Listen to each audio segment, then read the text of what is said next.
నెరవేర్చాలని చెప్పి ప్రజా సంగ్రామ యాత్ర ద్వారా ప్రజల కష్టాలు మీ దృష్టికి తీసుకొస్తే ప్రజలు కోరుతున్నటువంటి ప్రజలు ఎదురు చూస్తూ ఉన్నారు 2 బెడ్రూమ్ల ఇండ్ల కోసం, ఎదురు చూస్తూ ఉన్నారు 57 సంవత్సరాలు నిండిన ప్రతి ఒక్కరు పెన్షన్ కోసం, ఎదురు చూస్తూ ఉన్నారు నిరుద్యోగ వృత్తి కోసం, ఎదురు చూస్తూ ఉన్నారు రుణమాఫీ చేయలేదు ఇంకా అని, ఎదురు చూస్తూ ఉన్నారు ఓట్లప్పుడే గొర్రెలు వచ్చే మళ్ళీ గొర్రె రాలేదని, దళితులు ఎదురు చూస్తూ ఉన్నారు 3 ఎకరాల భూమి ఇవ్వలేదని.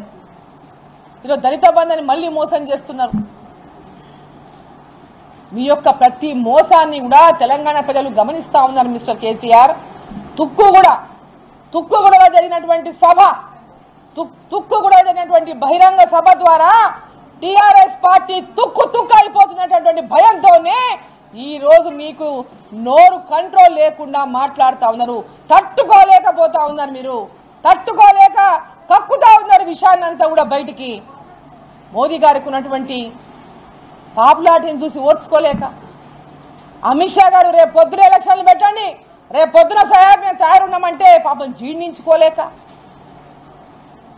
పెట్టడానికి సిద్ధంగా లేక ఈరోజు అంత కసితో అంత ఇదితో అది ఏమైనా భాషనయ్యా మిస్టర్ కేటీఆర్? ఎక్కడి నుంచి నేర్చుకొచ్చినామయ్యా భాష? అమెరికాలో నేర్పినా ఎవరైనా నీకు ఈ భాష? అమెరికాలో నేర్పినా బాబు ఈ భాష నీకు ఎవరైనా? ఏం భాషనయ్యా ఇది? మీ నాయనని తిడితేనేమో లోపల జైల్లో పెట్టిస్తావు, కేసులు పెడతావు. మరి నిన్నేడా పెట్టాలా ప్రధానమంత్రిని మాట్లాడుతున్నావు? నిన్నేడా పెట్టాలా కేంద్ర హోంమంత్రిని మాట్లాడుతున్నావు? మీ అయ్యగారు అంత గొప్పవాడు, మిగతా వాడు అంత తక్కువ అయ్యా. మీ నాయన ముఖ్యమంత్రి కుర్చీ అంత గొప్పది, దేశ ప్రధానమంత్రి కుర్చీ చాలా చిన్నదా బాబు? దేశ ప్రధానిని పట్టుకొని నోటుకొచ్చడా బాగుతావు? ఫస్ట్ నిన్ను తీసి లోపలయ్యాల. ఏమంటున్నావు? అసలు ఏమైనా భాషనా? ఏమైనా భాష మాట చెప్పడానికి కూడా సిగ్గు అవుతుంది. నాలాయకట, బతుకు అంట. అది ఏం భాషనయ్యా అది? ఒక నాలాయక్ లాగా నువ్వు మాట్లాడుతున్నావు. బతుకు కోసం పొట్ట చేత పట్టుకొని అమెరికా పోవచ్చు నువ్వు మాట్లాడుతున్నావు. మీ అయ్య చెప్పిన మాటలు మర్చిపోయిన మీరు. నాకిడ ఏం లేదు తెలంగాణలో, నా బిడ్డ నా కొడుకు అమెరికాలో ఉద్యోగం చేస్తున్నారు, నాకు తెలంగాణ వస్తే చాలు, తెలంగాణ కోసమే పోరాడుతున్నా, తెలంగాణ వస్తే నా బిడ్డ కొడుకు అమెరికాలో ఉన్నాడు, ముసల్ది నేను పోయి అమెరికాలో ఉంటామని చెప్పిండు. ఇప్పుడు ఏం చేస్తున్నారయ్యా? తెలంగాణ మొత్తం ఆక్రమించుకున్నారు మీరు. తెలంగాణ మొత్తాన్ని ఆక్రమించారు మీరు మొత్తం. మీ అయ్య చెప్పిన మాట ఒకసారి చూసుకో, రివైండ్ చేసుకో, వినండి, ఒకసారి రివైండ్ చేసుకోండి. ఎవరు బతుకులు ఏంటో ఒక్కసారి తెలుస్తుంది. ఒక దేశ ప్రధానిని అవమానిస్తూ మాట్లాడే ఒక సామాన్యుడు ఈరోజు ప్రధాని కావద్దంటున్నావా? నువ్వెక్కడి నుంచి వచ్చినావు? నీకేముండే? ఆయన నీలాగా అబద్ధాలు చెప్పి మోసాలు చేసి రాలేదు. ఒక సిద్ధాంతంలో పనిచేసుకుంటూ ఆ స్థాయికి ఎదిగిండు. ఓ సిద్ధాంతం కోసం పనిచేస్తూ దేశ ప్రధానిగా ఎదిగిండు. నువ్వేం సిద్ధాంతం కోసం పనిచేసినావా? ఉద్యమాలు చేయలేదట ఈయనట ఉద్యమం చేసిన. ఎడ చేసినా ఉద్యమం? పోలీసులను చెప్తాను కొడితే ఉద్యమమా? పోలీసులను బూతులు మాట్లాడితే నువ్వు చేసిన ఉద్యమమా? ఏందా మీరు చేసిన ఉద్యమం? మంది పిల్లల ప్రాణాలు తీసిండు మీ వాళ్ళ ఉసురు తగులుతుంది మీ కుటుంబానికి. 1200 మంది పిల్లల ప్రాణాలు తీసినటువంటి మీరు ఉద్యమం చేసిండ్రా? బీదవాళ్ళ తల్లిదండ్రులకు వాళ్ళ పిల్లలను లేకుండా చేసినటువంటి మీరు పాపాత్ములు. పెట్రోల్ పోసి అగ్గిపిల్ల తీసి అంటించినటువంటి మీరు పిల్లలని ఈరోజు కంప్లీట్గా తల్లిదండ్రులకు ఈరోజు బిడ్డ ఈరోజు మంచిగా ఉండి తెలంగాణ వస్తే చూసుకున్నటువంటి బిడ్డలను దూరం చేసినటువంటి మీరు 1200 మంది పిల్లల ఉసురు తగిలి వాళ్ళ ఆత్మ త్యాగాల మీద ఆ కుర్చీ నెక్కిన గద్దె నెక్కినటువంటి మీరు, తెలంగాణను దోచుకుంటున్నటువంటి మీరు, తెలంగాణ ఈరోజు భారతదేశ చరిత్రలోనే అబద్ధాలు చెప్తున్నటువంటి వాళ్ళు ఎవరు అంటే కల్వకుంట్ల చంద్రశేఖరరావు కుటుంబం అనేటువంటి బిరుదును మీకు ఇస్తున్నటువంటి మీరు, ఆ బిరుదు మీకే దక్కింది.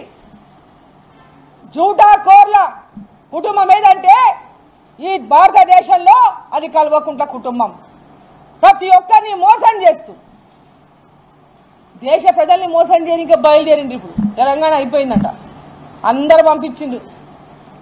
మీ యొక్క చరిత్ర చూసి ప్రతి ఒక్కరు వెనక్కి పంపించి మిమ్మల్ని గుర్తుపెట్టుకోవాలి. కొంచెం నమ్మకం లేక పీకేని తీసుకొచ్చుకున్నారు. ఇప్పుడు మీ మీద మీకు నమ్మకం కోల్పోయింది. ఇంతకంటే ఏం నిదర్శనం కావాలి మీకు? ఇంతకంటే ఏం నిదర్శనం కావాలి? ఇప్పటికైనా సోయి తెచ్చుకోండి. మీరు సోయి తెచ్చుకొని సోయి ఉండి ఓట్ల ముందల్నే పనులు చేసేటటువంటి ఒక నేచర్ మీకు ఉన్నది. ఎందుకంటే పోయినసారి అట్లే చేసిండు, ఓట్లు సంపాదించిండు. ఏమన్నారు పోయినసారి? 5 ఏళ్లకు ఓటేస్తే సంవత్సరం ముందే దిగిపోతుంది. దిగిపోయి 4.5 ఏళ్ళకి ఎలక్షన్ తెస్తుంది. 4.5 ఏళ్ళు సరిపోలేదు, నాకు ఇంకొక 5 ఏళ్ళు అని అడుక్కుంటారు. ఇంకొక 5 ఏళ్ళు అని మీకు అన్ని చేస్తామని చెప్తుంది.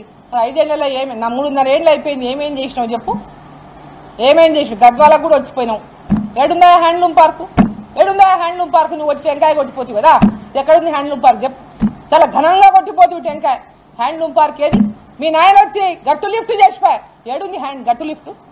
తుమ్మిళ్ళ లిఫ్ట్ ఎక్కడుంది? తుమ్మిళ్ళ లిఫ్ట్ ఎక్కడున్నాయి? పాలమూరు ప్రాజెక్టులు ఏడం మీరు పూర్తి చేసినారు. మీరు ఇచ్చినారు నీళ్లు. పాలమూరు జిల్లాలో మీరు నీళ్ళు ఇచ్చిండ్రా? మీరు వలస ఆపిండ్రా? సిగ్గుందా మాట మాట్లాడడానికి? సిగ్గుండాల మాట మాట్లాడడానికి? పాలమూరు రంగారెడ్డి మీ అయ్యాడు చెప్పిండు. పాలమూరు రంగారెడ్డి మా ప్రభుత్వంలో చేయలేదు, అంతకుముందు ప్రభుత్వం వాళ్ళే జీవో ఇచ్చాడు. బరాబర్ మేమే జీవో తెచ్చిన. నేనేదో అడ్మినిస్ట్రేటివ్ శాంక్షన్ కోసం, సర్వే కోసం నేనే తెచ్చిన. నేను చేయడం వల్లనే పాలమూరు రంగారెడ్డి ప్రాజెక్ట్ ఈరోజు రూపుదిద్దుకుంటుంది. దాన్ని కూడా నువ్వు ఆపేసినావు. పాలమూరు జిల్లాను అది కూడా నీకు ప్రేమ లేకపోయి తీసుకపోయి నార్లాపూర్ కాడ పెడితివి, దాన్ని ఎండబెడితివి. మొత్తం నీళ్ళని ఆందోళనకు దోచి పెడితివి. పాలమూరు రంగారెడ్డిని, పాలమూరు ప్రజలను ఎండబెడితివి. నీకు మాట్లాడనీకే అసలు అర్హత ఉందా? పాలమూరు గురించి మాట్లాడే అర్హత నీకుందా మిస్టర్ కేటీఆర్? మీ అయ్య ఆడికెళ్ళే గెలిచి తెలంగాణ వచ్చింది, మర్చిపోయింది మీరు. మీ నాయనే కనుక ఆ రోజు పాలమూరు నుంచి గెలవకపోయి ఉంటే తెలంగాణ ఉద్యమం నడిపేటోడు కాదు, తెలంగాణ వచ్చేది కాదు. పాలమూరు జిల్లా మీద ఆ మాత్రం కూడా విశ్వాసం చూపియారా మీరు? పాలమూరు జిల్లాల మొత్తం మీ మంత్రులు ఎగబడతారు, మొత్తం ఎగబడి రాక్షసుల్లాగా ఎగబడి తిడతారు. రాక్షసుల్లాగా ఒక్కొక్కరిని తయారు చేసి తిట్టిపిస్తాం. మీడియా ఏమైతే ప్రజలకు వాస్తవాలు తెలుసు. మీరు ఎన్ని మాట్లాడినా ప్రజలకు వాస్తవాలు తెలుసు. పాలమూరు జిల్లాకు ఎవరు పనిచేసిండో ప్రజలకు వాస్తవాలు తెలుసు. మీరు దోచుకుంటా ఉన్నారు. టీఆర్ఎస్ పార్టీ నాయకులు పాలమూరును దోస్తున్నారు, పాలమూరు భూములను దోస్తున్నారు, పాలమూరు ఉస్కను దోస్తున్నారు, పాలమూరు మట్టిని దోస్తున్నారు. పాలమూరులో అవినీతిని పూర్తిగా ప్రాజెక్టుల పేర్ల మీద దోచుకొని తింటున్నారు. మీరా మాట్లాడేది మా గురించి? అంత మీ మీద మీకు అంత విశ్వాసం ఉంటే ఇంత తిట్టాల్సిన పని లేదు మిస్టర్ కేటీఆర్. మీరు చేసినటువంటి పనుల మీద, మీరు చేసిన అభివృద్ధి మీద మీకు అంత విశ్వాసం ఉంటే ఇంతగానో నొప్పి ఎందుకైంది మీకు? ఇంతగానో నొప్పి ఎందుకైంది? అమిత్ షా గారు మాట్లాడిన వాస్తవాలను ఎందుకు మీకు అరిగించుకోలేకపోతున్నారు? మీరు నిజమే కనుక చేసి ఉంటే మీరు భయపడాల్సిన అవసరమే లేదు కదా. ప్రజలకు మీ మీద విశ్వాసం ఉంటే మీరు ఏడవాల్సిన అవసరమే లేదు కదా. ఎందుకు ఇంతగానో మొరుగుతున్నారు? ఎందుకు ఇంతగానో మొత్తుకుంటున్నారు? ఎందుకు ఇంతగానో మొరుగుతున్నారు? ఇప్పటికైనా ఫస్ట్ మీరు మీ భాష మార్చుకోండి. తెలంగాణ ప్రజలకంత అసహించుకుంటున్నారు మీ భాషను చూసి. తెలంగాణ ప్రజలు మిమ్మల్ని అసహించుకుంటా ఉన్నారు మీ భాషను చూసి. ఇప్పటికైనా మీ భాషను ఆపండి. సంస్కారవంతంగా మాట్లాడటం నేర్చుకోండి. ప్రజలకు ఇచ్చిన హామీలు నెరవేర్చండి. అంతేగాని మీ చేతగానితనాన్ని భారతీయ జనతా పార్టీ మీద రుద్దాలని చూస్తే సహించేది లేదని చెప్తా ఉన్నా. బరాబర్ భారతీయ జనతా పార్టీ అధికారంలోకి వస్తుంది. తెలంగాణ ప్రజలకు నీళ్లు, నిధులు, నియామకాలైనటువంటి ఆకాంక్షల మీద తెలంగాణ ఏదైతే వచ్చిందో నిన్న అమిత్ షా గారు చెప్పినట్టుగా తెలంగాణ ప్రజల ఆకాంక్షను నిజం చేస్తుంది. తెలంగాణ ప్రజల ఆకాంక్షలన్నింటినీ కూడా బరాబర్ మా మేనిఫెస్టోలో ఏం పెడతామో ప్రతి ఒక్క మాటను నిలబెట్టుకొని తీరుతుంది భారతీయ జనతా పార్టీ. నీలాగా మీలాగా మోసం చెయ్యదు తెలంగాణ ప్రజానీకానని చెప్పి సందర్భంగా తెలియజేస్తా ఉన్నా. ఖబర్దార్, ఇంకొకసారి గనక నోరు గనక ఇష్టం అన్నట్టు వాగితే బరాబర్గా ఊరుకుండేది లేదని చెప్పి సందర్భంగా నేను తెలియజేస్తా ఉన్నా. మీ నోరుకు కంట్రోల్ చేసుకోండి, మీ నోరు కంట్రోల్లో పెట్టుకోండి. హాయ్ ఫ్రెండ్స్, మా టుడే టుమారో యూట్యూబ్ ఛానల్ చూస్తున్నందుకు చాలా థ్యాంక్స్. మరిన్ని లేటెస్ట్ వీడియోస్ కోసం వెంటనే సబ్స్క్రైబ్ చేయండి.